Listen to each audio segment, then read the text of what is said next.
The first move in this workout is one of my favorite. It's a yoga tune-up monk walk. And we have this co-contraction of our pelvis and our legs happening that makes it a really powerful movement. So unlike a regular walking lunge where you're just thinking about dropping down and taking your next step, a monk lunge thinks about two things happening at the same time. So our back leg is trying to kick a soccer ball forward. So that means that my quad, my hip flexor, my core is thinking about this motion.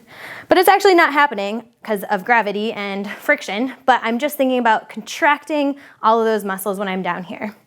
My front foot is thinking about scraping gum or a bug off the bottom of my shoe. So when I'm down here, that's actually lighting up my posterior chain, the opposite of calf and hamstring, glute, core, all that fun stuff. So my pelvis actually squares itself.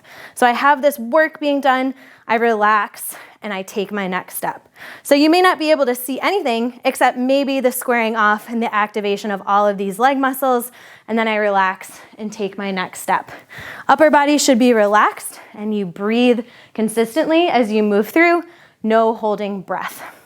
The next movement is a front slide. We are working on this front line of our core.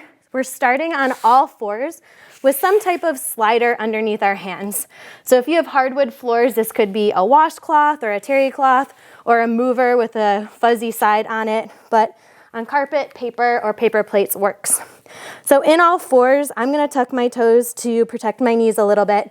And all I'm doing here is pressing my heart away from the ground, dropping my shoulder blades towards my glutes. And I'm just moving my trunk and my body away and pulling back with lats, obliques, front line.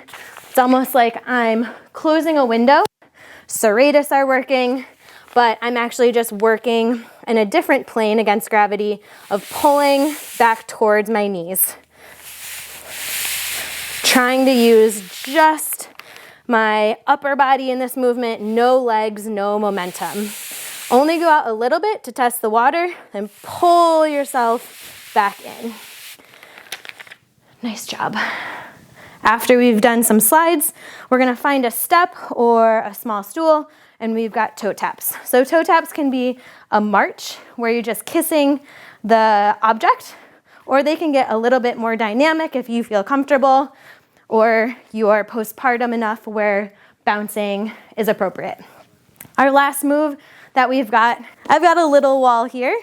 So I'm gonna walk myself down to where thighs are parallel, no hands, and your shoulder blades and your head would be against the wall. You're holding, shaking, breathing, and enjoying.